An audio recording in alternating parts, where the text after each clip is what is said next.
Halo teman-teman, assalamualaikum warahmatullahi wabarakatuh. Balik lagi di kontennya aku, dan di sini aku mau sedikit berbagi ke teman-teman semua terkait dengan seminar hasil online dan sidang skripsi online. Oke, aku deg-degan sebenarnya. Oke guys, jadi di bulan Agustus lalu aku baru menyelesaikan seminar hasil, dan di bulan Septembernya aku baru menyelesaikan ujian skripsi di tahun ini, dan itu semuanya online kecuali seminar proposal ya di awal tahun. Oke, jadi kedua pembahasan ini sebenarnya gak jauh berbeda dalam persiapannya. Nah, ketika di seminar hasil, 1 minggu sebelum seminar hasil, aku itu fokus untuk memahami draft semas aku.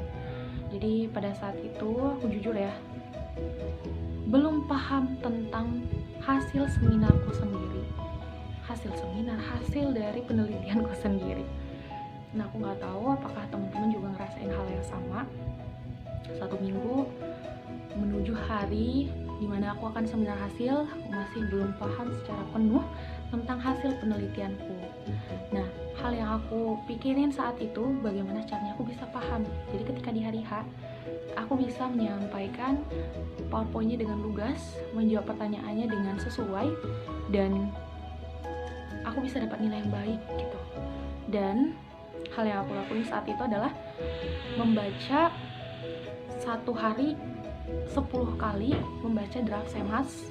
Paginya aku baca 3 kali, siangnya aku baca 3 kali, sorenya aku baca 3 kali, dan malamnya aku baca sekali atau 2 kali. Nah, membacanya aku memahaminya, bukan menghafalnya. Tapi lambat laun ternyata bisa kehafal dengan sendirinya karena kita enjoy membacanya dan relax memahaminya. Dan alhamdulillah 5 hari berturut-turut ketika aku membaca dan memahami draft semas aku itu 10 kali sehari, alhamdulillah aku paham jadinya. Aku mengerti dan aku tahu, wah ternyata ini sebenarnya hasil penelitianku. Dan sudah selesai saat itu, aku baca lagi hari ke-6-nya draft skripsi aku secara penuh, dan alhamdulillah membantu banget. Ternyata kesini arah dari penelitianku. Nah, itu kalau teman-teman misalkan kuantitatif ya. Nah, di situ aku merasa bahwa kita harus memang memahami dulu secara penuh dari apa yang ingin kita presentasikan di hari H. Jadi nantinya kita pun bisa dengan lugas menjawab pertanyaan dari penguji kita dan audiens. Nah, sebelum hari H, 2 hari sisa ya teman-teman. Sisa sehari lagi. Tadi hari ke-6, hari ke-7-nya, malamnya aku itu istirahat secara penuh, relax, gak boleh stres, dan harus positive thinking bahwa semua akan kita lalui. Jadi jangan sampai mau di hari H kita masih mikirin apa ya ini, jangan lagi. Jadi usahain sebelum di hari H semuanya sudah selesai. Ngabarin dosen udah selesai, penguji udah selesai, pembimbing udah selesai, koordinator udah selesai, dan audiensnya juga udah aman, serta perangkatnya. Nah, jadi kalau udah aman semua, teman-teman cuman mikirin di hari besok itu terkait dengan kendala yang di luar dari jangkauan kita. Nah, malamnya istirahat yang penuh, gak usah menghafal dan membaca atau memahami secara penuh lagi, nggak usah, karena di pagi harinya aja teman-teman tinggal review sekedarnya aja gitu. Nah, pas di paginya jangan lupa bangun lebih awal, kalau bisa pas jam 5 udah bangun, teman-teman siap-siap, mandi, pakai baju yang cepat, dan langsung sarapan. Kalau misalkan memang teman-teman ujiannya atau seminar hasilnya di pagi hari atau jam 9-nya gitu. Jadi jam 5 usahain semua sudah selesai, dan jangan lupa sarapan.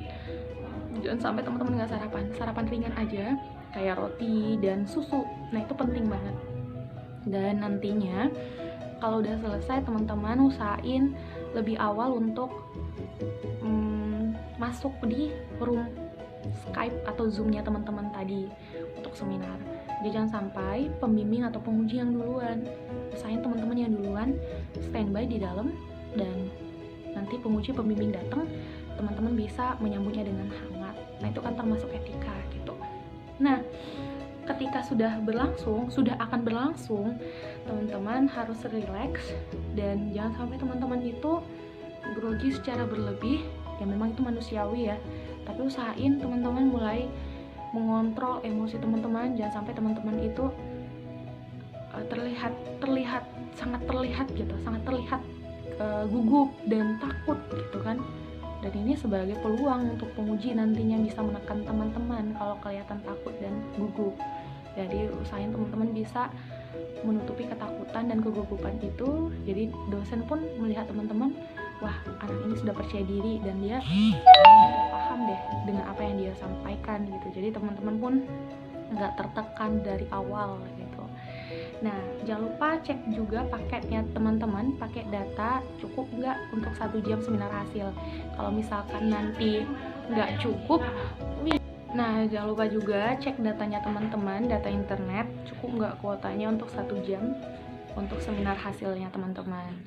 Dan jangan lupa juga untuk coba tampilin screen PowerPoint teman-teman. Jadi nanti teman-teman kan tinggal tampilin cepat dan nggak ngecoba-coba lagi gitu. Dalam artian ya usahain lah malamnya selesai semua di prepare.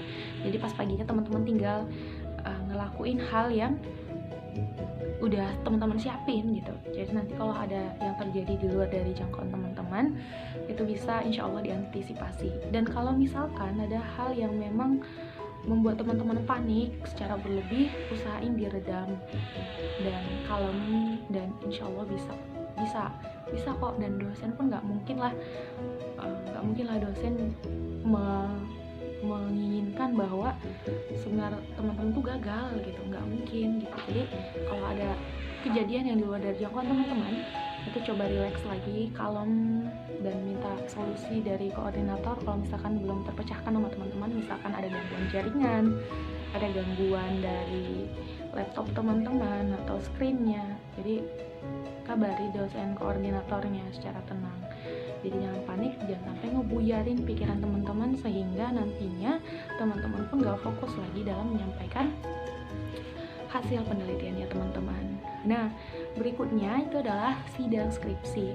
Nah, kalau di sidang skripsi persiapannya gak jauh beda dengan persiapan seminar hasil. Nah, tapi kalau di sidang skripsi ini aku lebih menyaranin teman-teman untuk baca banyak jurnal-jurnal atau skripsi lainnya yang bisa membantu teman-teman untuk menjawab pertanyaan dari dosen. Karena nanti kalau sidang skripsi ini lebih mendalam dan banyak pertanyaan yang memang menanyakan tentang kepahaman teman-teman terkait dengan apa yang teman-teman tulis dan apa yang teman-teman pahami terkait dengan hasil penelitian, tinjauan pustakanya, dan pendahuluan. Dan itu balik lagi semua ditanya tentang apa yang teman-teman tulis secara keseluruhan, itu pasti akan ditanya. Jadi usahain banyak-banyak cari tahu lagi, ulas lagi mulai dari judul sampai akhir. Dan ini sebenarnya nggak buat teman-teman makin stres, nggak, tapi membuat teman-teman semakin bisa menguasai apa yang udah teman-teman tulis. Jadi bisa lebih mempertanggungjawabkan seperti itu. Dan jangan lupa juga kalau dalam sidang skripsi itu teman-teman pakai wajah yang tersenyum.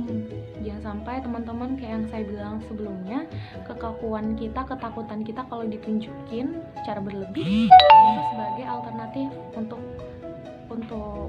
bumerang lah ya untuk kita gitu. Karena dosen kan memang tujuan untuk menguji. Kalau misalkan dari awal dia tahu kita udah takut, ya dia makin enak dong menguji kita, makin enak dong menekan kita gitu kan. Jadi usahain pasang wajah senyum dan wajah, ya namanya juga kita masih dalam belajar, proses belajar.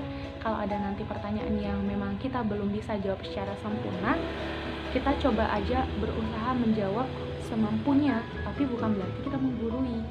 Nah, jadi pada saat sidang skripsi kita menyampaikan apa yang kita pahami secara baik kepada dosen, jangan sampai kita menggurui karena mereka lebih tahu dari kita gitu.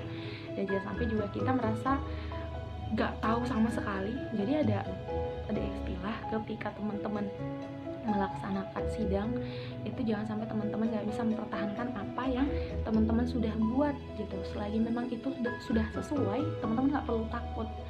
Tapi hal yang memang harus kita jaga adalah etika kita dalam menyampaikan, dan cara bicara kita kepada dosen juga harus lebih sopan gitu. Dan ini menjadi kesan yang baik untuk dosen ketika memang kita nanti menjawab pertanyaan dengan baik gitu.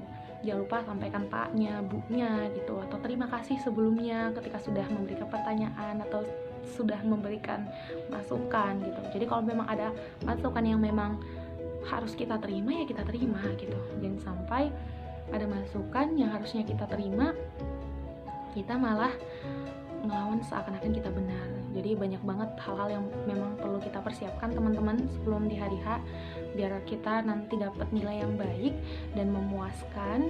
Dan mudah-mudahan apa yang saya sampaikan bisa membantu ke teman-teman semua. Dan kalau misalkan ada yang berbeda atau yang kurang tepat dan yang kurang pas, teman-teman bisa searching lagi di akun-akun yang lain, dan mudah-mudahan bisa membantu. Dan cukup sekian dari saya. Tetap semangat teman-teman, dan jalani ini sebagai sebuah proses pembelajaran, pendewasaan, karena banyak banget hikmah yang diambil dari proses skripsi, dan banyak banget hal-hal yang membuat kita menjadi pribadi yang lebih baik lagi kalau kita menikmati dan menjalankan prosesnya dengan baik. Baiklah, assalamualaikum warahmatullahi wabarakatuh.